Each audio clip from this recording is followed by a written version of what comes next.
వారాహిదేవిని ఎందుకు పూజించాలి తెలుసుకుందాం. వారాహిమాత పరాశక్తికి యుద్ధ సేనాధిపతి కాబట్టి వారాహిని పూజించిన వారికి 3 లోకాలలో శత్రువులు ఉండరని చెప్తూ ఉంటారు. అలాగే రాజుల కాలంలో నాడు కూడా శత్రువులతోటి యుద్ధం చేయడానికి వెళ్ళేటప్పుడు వారాహిదేవికి నమస్కరించి యుద్ధంకి వెళ్ళేవారు. అప్పుడు ఆ యుద్ధము గెలిచి విజయవంతంగా వచ్చేవాళ్ళట.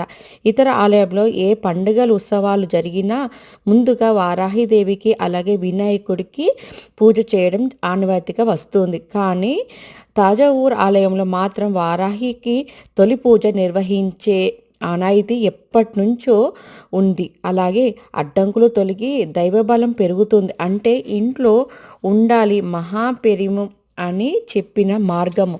అందుకే వారాహిదేవికి మన మనసులో ఉన్న కోరికలు నెరవేరాలంటే అమ్మవారికి తప్పకుండా పూజ చేసుకోవాలి.